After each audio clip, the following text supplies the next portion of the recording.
Judgment in the matter of R on the application of Steinfeld and Keiden versus Secretary of State for International Development. Lord Kerr will explain the judgment of the court. The appellants in this appeal are a couple who have been in a long-term and committed relationship. One is a man and the other a woman. They wish to enter a civil partnership. They have a conscientious, ideological objection to marriage. At present, the law does not allow couples of different sex to contract a civil partnership.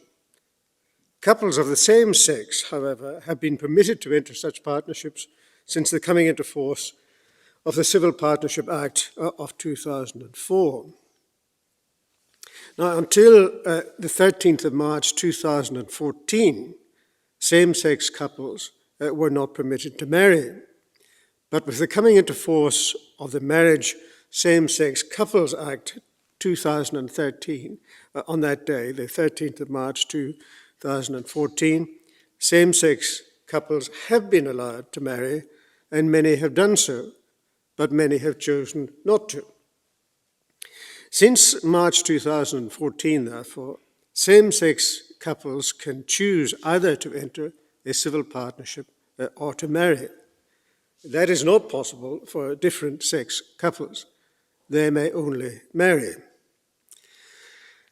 The appellants claim that this position discriminates against them, contrary to Article 14 of the European Convention on Human Rights and Fundamental Freedoms, taken together with Article 8, which is the right to respect for a private and family life.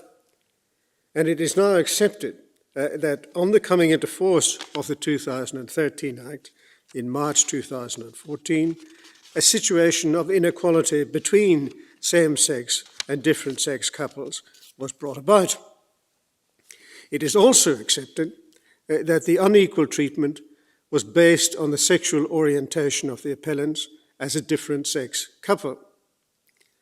Article 14 of the European Convention provides that the enjoyment of the rights and freedoms set forth in the Convention shall be secured without discrimination on any of a number of specified grounds.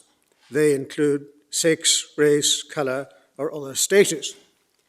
And it's now accepted that sexual orientation qualifies as a ground on which discrimination under Article 14 is forbidden. But to have recourse to Article 14, one must show that the complaint of discrimination comes within the ambit of another convention right. In this case, the discrimination comes within the ambit of Article 8.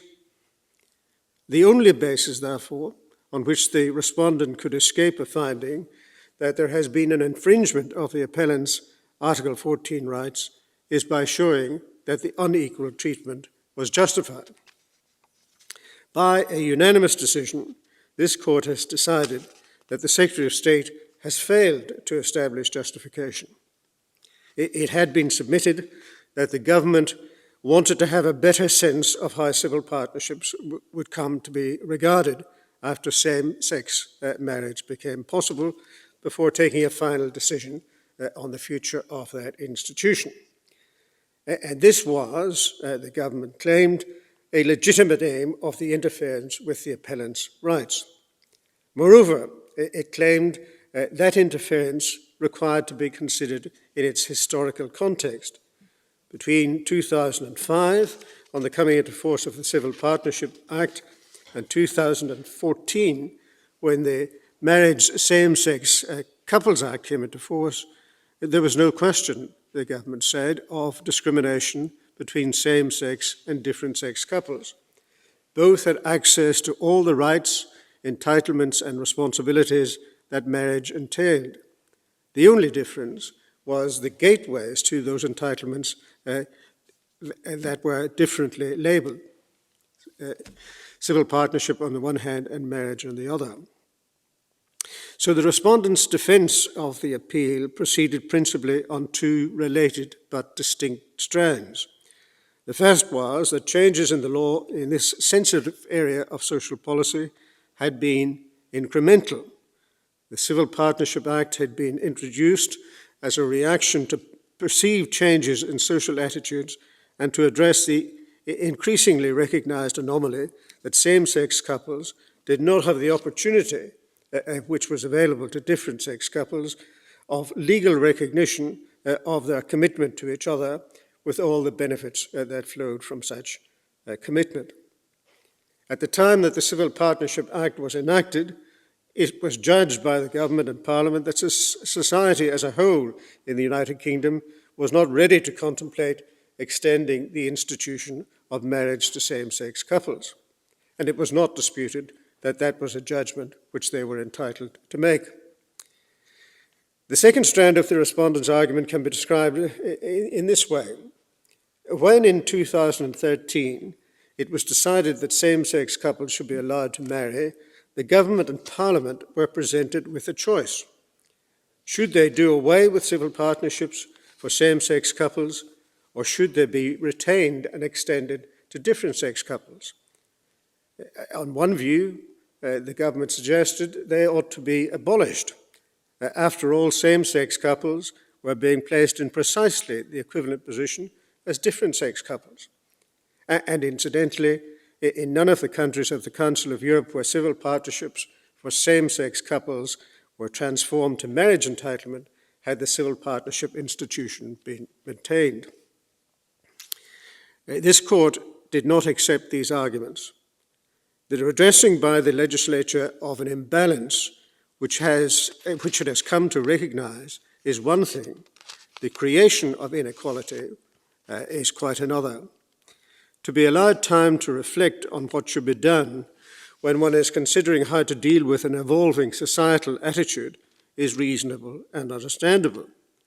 But to create, as Parliament did, a situation of inequality and then ask for the indulgence of time, in this case several years, as to how that inequality is to be cured is significantly different. It's for the government and Parliament to show that it was necessary in order to achieve the aim of having time to consider what to do about the difference in treatment between same-sex and different-sex couples brought about by the enactment of the 2013 Act. It's for the government and Parliament to show that that was necessary, that it was necessary to exclude different-sex couples from the Civil Partnership Act. And one can understand why the government might have wished to maintain the status quo while considering various options. But that is a very far cry from saying that it was necessary to exclude different-sex couples from the institution of civil partnership. To be legitimate, therefore, the aim of the interference with the appellant's rights must address the perpetration of the unequal treatment, or as counsel for the appellants put it, the aim must be intrinsically linked to the discriminatory treatment. In this case, it does not and is not. In fact, on proper analysis, the respondent doesn't seek to justify the difference in treatment between same-sex and different-sex couples. To the contrary, the Secretary of State accepts that that difference cannot be justified. What the Secretary of State seeks is tolerance of the discrimination while it sorts out how to deal with it. That cannot be characterized as a legitimate aim. The government therefore had to eliminate the inequality of treatment as soon as it arose. This could have been done either by abolishing civil partnerships or by instantly extending them to different-sex couples.